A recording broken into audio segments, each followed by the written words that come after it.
persembahan sandiwara sastra yang dibawakan oleh mahasiswa Pendidikan Bahasa dan Sastra Indonesia Universitas PGRI Yogyakarta kelas F1 kelompok C dengan judul Gubernur Nyentrik karya Agustan Syam yang diadaptasi oleh kelompok C. Diperankan oleh Sigit Priyanto sebagai gubernur, Eva Putri Winorita sebagai istri gubernur, Yuni Sitisari sebagai ajudan istri gubernur, Rika Fitri Ayu Lestari sebagai tamu istri gubernur, Livia Dwi Cahyani sebagai arsitek, dan Okti Wahyuningsi sebagai buruh. Selamat mendengarkan.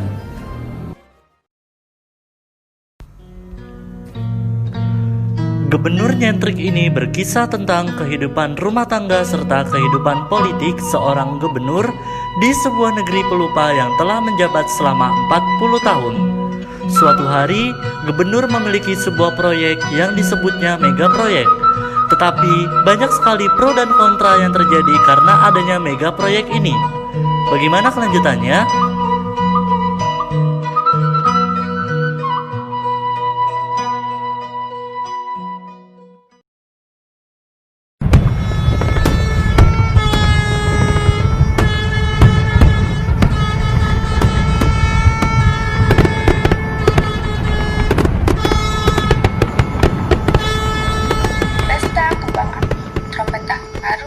Lampu padam seketika.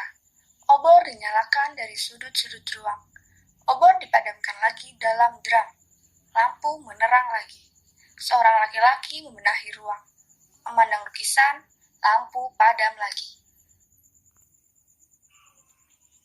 Hei, malam apa ini? Ini bukan jadwal mati lampu kan? Beli lilin, nyalakan obornya. Kenapa hanya berdiri di situ? Laki-laki memang suka berdiri.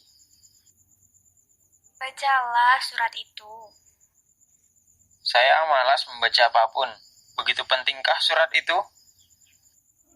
Baca saja. Penting atau tidak, nanti juga tahu sendiri. Saya tidak mau membaca kalau tidak penting. Bagaimana bisa tahu penting atau tidak kalau tidak dibaca? Baca di situ, kan ada perihalnya. Nomornya nomor berapa? Dan dari mana? Saya malas membaca surat-surat itu. Isinya pasti sama. Perihal sidang istimewa, rapat istimewa, sidang khusus, dan lain-lain.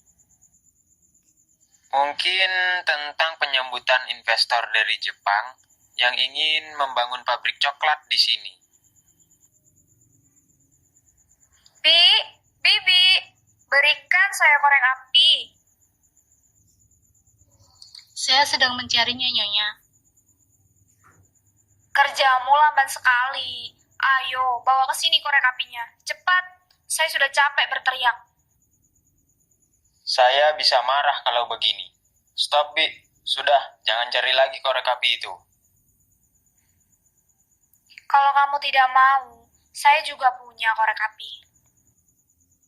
Tobat, jangan dibakar surat-surat itu. Itu dokumen negara. Siapa yang mau membakar? Itu korek apinya untuk apa?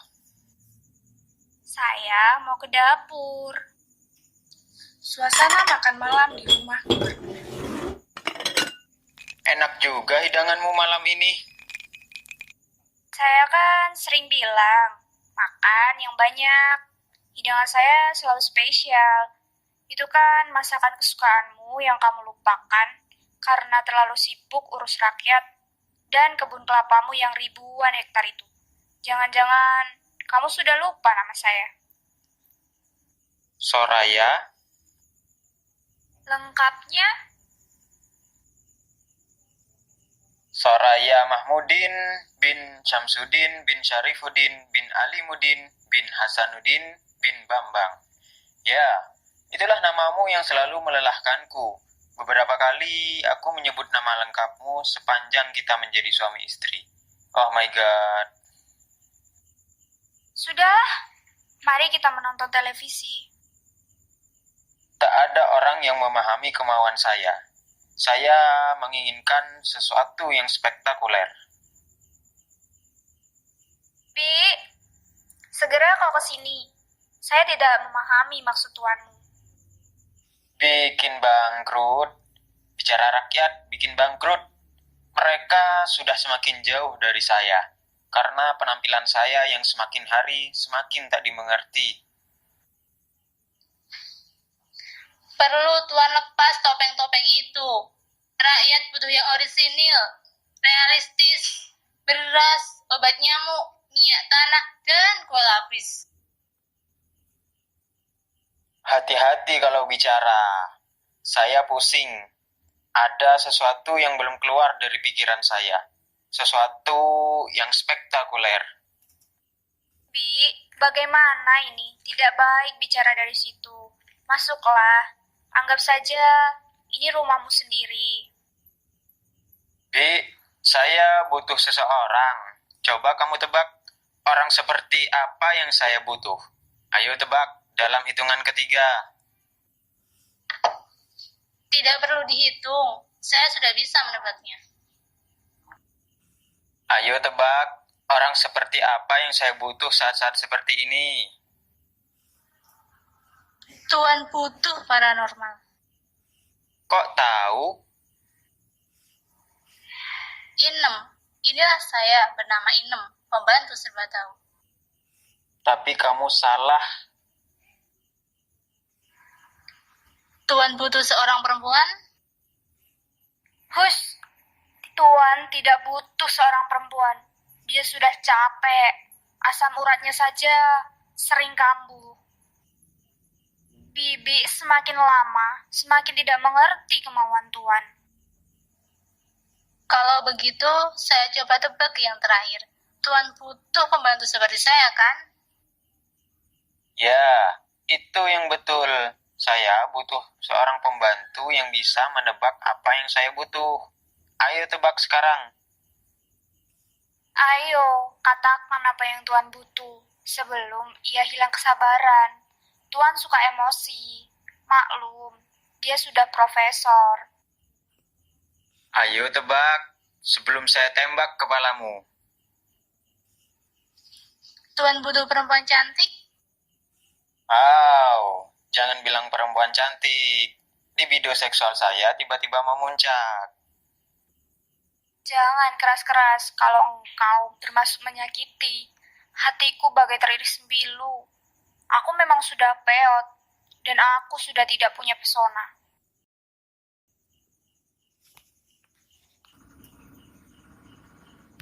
Suasana berubah. Di rumah berdiri. Di luar orang-orang sudah berkumpul.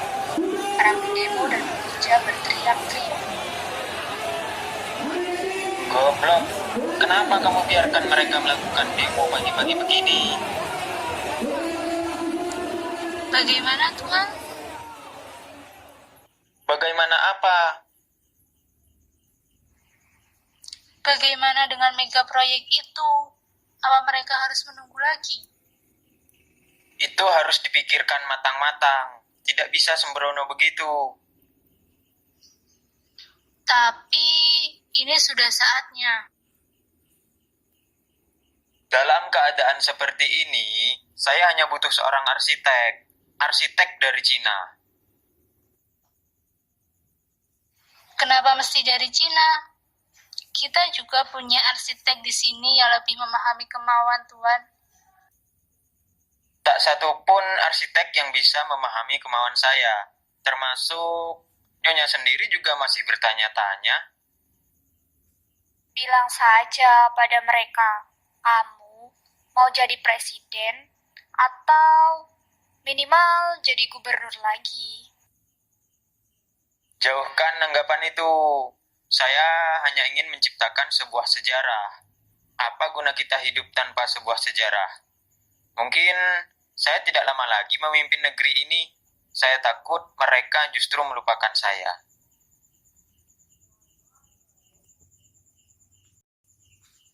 Ada kerusuhan di luar. 2 orang pekerja tadi masuk sambil menangis. Kenapa kalian menangis? Listrik dan telepon kami disegel. Saya tidak kenal kalian. Tapi kami kenal Tuan. Apa yang kalian kenal dari saya? Yang kami kenal, setiap kami minta tolong, selalu Tuan menolak. Kecuali jika Tuan digedor-gedor. Menjadi seorang gubernur tidak mudah kan? Perlu pengorbanan yang tidak sedikit. Makanya, jika kalian mau mengenal saya, kalian harus melewati prosedur yang melelahkan. Itulah saya.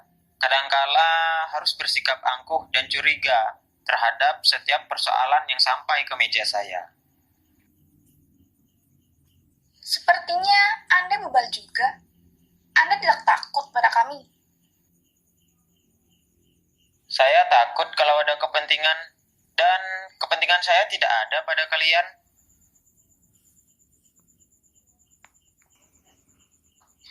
Tuan, saya akan mencarikan tukang yang akan bekerja untuk menyelesaikan mega proyek Tuan, agar proyek selesai tepat waktu. Saya butuh seorang arsitek, bukan tukang. Baik, saya akan bantu Tuan Gubernur.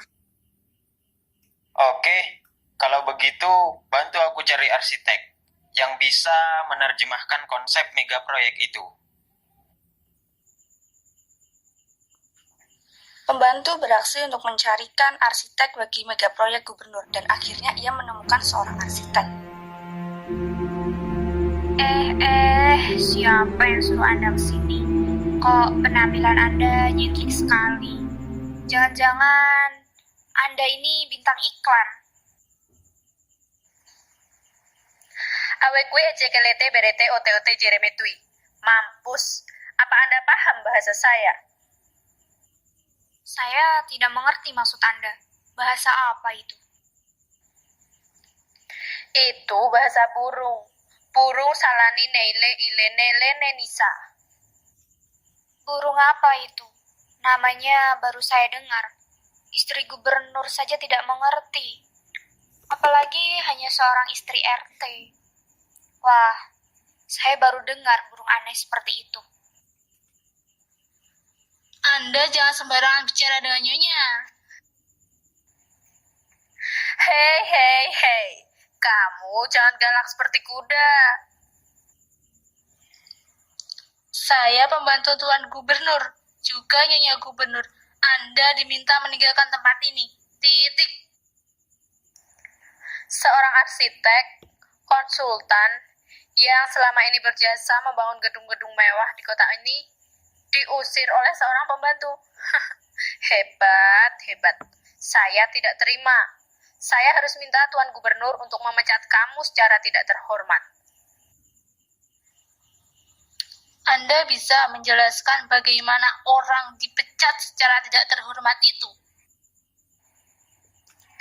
Diberhentikan dari pekerjaannya sebagai pembantu, ditambah 1 kali palungku. Baik, jangan pandang remeh dengan pembantu seperti saya ini. Pembantu adalah asisten pribadi yang teramat pribadi. Dia tahu kemana dan di mana tuannya pergi, siapa yang dia temui. Tentu saja Tuan Gubernur tidak mudah memecatnya. Sudah. Akhir-akhir ini, Tuan sering mengigau dalam tidur. Mau punya inilah, itulah. Mau bikin inilah, itulah. Malah pernah dalam tidurnya, ia tiba-tiba bangkit dan berkata, "Saya mau hidup 1000 tahun lagi. Saya mau bikin kota di bulan pada tahun 3009 nanti." Kalau belum kiamat. Ya, kalau belum kiamat. Sebenarnya, sejak tadi saya mendengar cerita Nyonya, tapi saya tidak mau masuk begitu saja. Saya takut kalau cerita Nyonya sampai terpotong. Haha, memang lucu cerita Nyonya itu. Rupanya Nyonya Hende Hestimilite Hei Ketumbar Jahe yang datang. Apa kabar, Hei? Apakah Anda perlu proyek?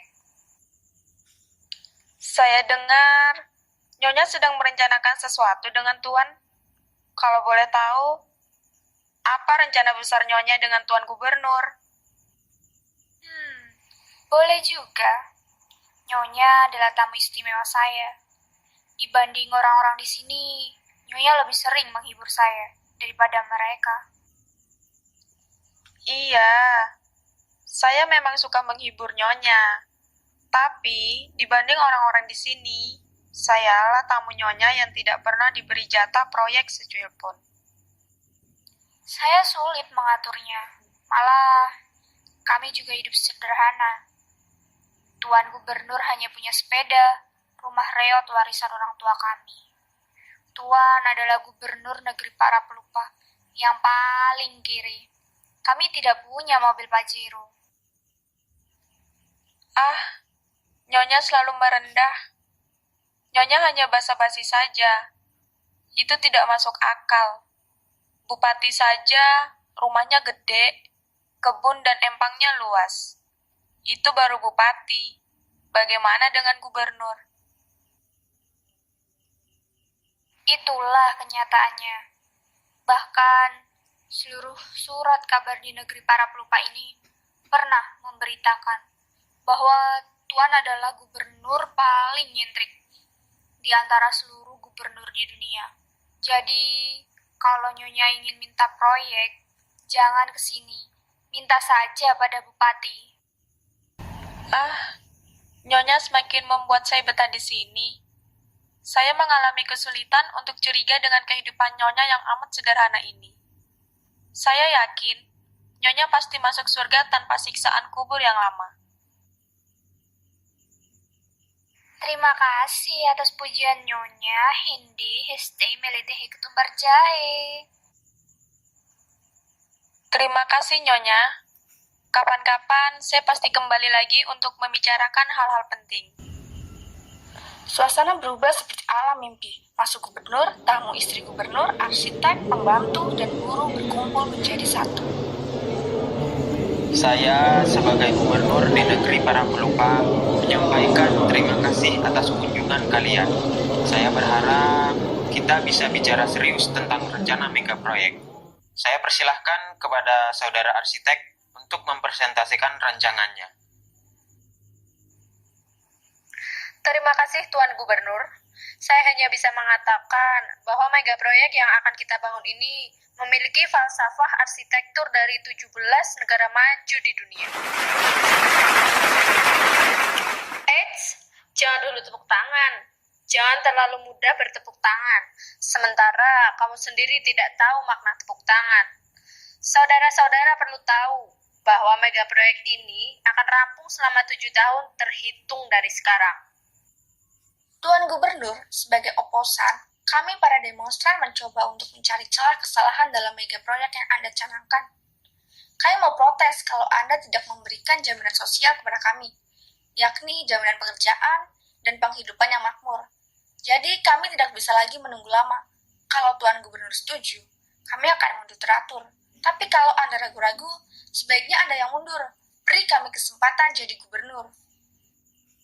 Hidup ini perlu keseimbangan. Ada hitam dan ada putih.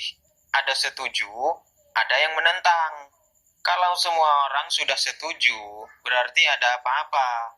Saya akan tetap mewujudkan mega proyek ini, agar saya tidak dilupakan oleh orang lain.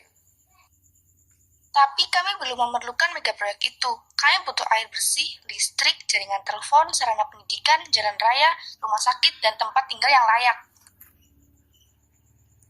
Itu tidak benar. Mega proyek ini tidak bisa batal. Jangan seenak perut bicara begitu. Bagaimana jika gedung-gedung megah itu sudah berdiri tapi tak ada air bersih dan listrik tidak mencukupi? Apakah gedung-gedung itu tidak seperti arca kuno yang berhantu? Arsitek, tolong Anda pertimbangkan perkataan buruh itu. Kalau banyak yang menolak, mega proyek itu harus kita batalkan. Tidak bisa, Tuan. Proyek ini sudah mulai berjalan. Orang-orang sudah bekerja. Kalau ini dibatalkan, saya minta ganti rugi sebesar 50% dari anggaran yang akan digunakan. Kamu belum apa-apa, sudah minta ganti rugi. Memangnya itu dana nenek moyangmu? Tiba-tiba suasana berubah lagi. Inilah Tuan Gubernur kita yang paling nyentrik di dunia.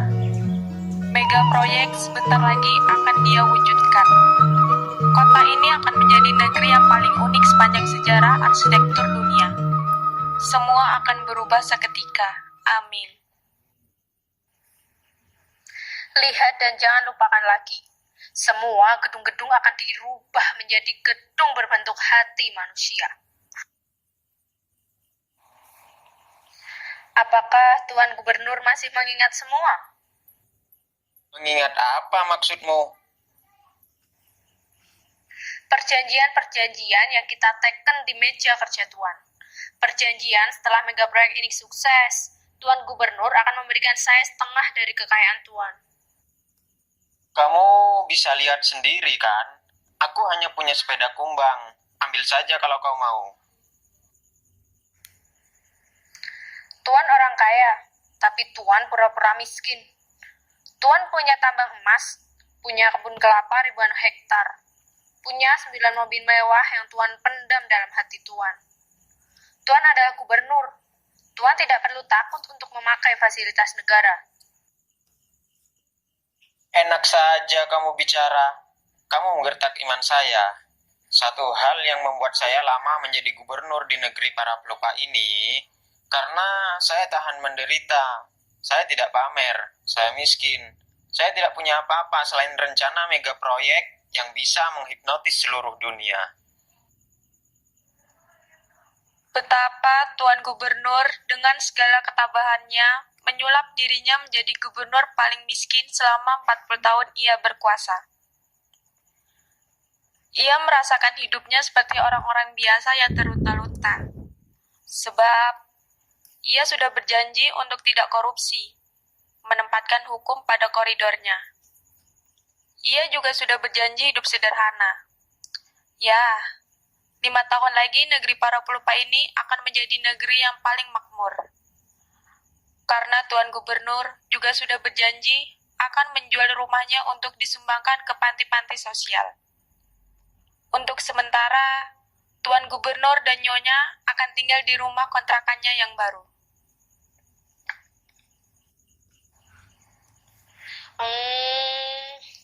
Ini sesuatu yang luar biasa dalam sejarah leadership di dunia.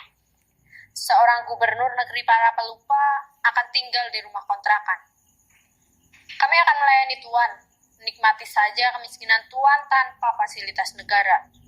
Dengan demikian, kami akan mendaulat Tuan sebagai pemimpin yang paling bersih dan seluruh rakyat negeri para pelupa ini akan memilih Tuan menjadi gubernur seumur hidup. Lalu, bagaimana mega proyek itu? Apa jadi diwujudkan? Semua sudah berjalan sesuai rencana awal. Saya sudah siap sekarang.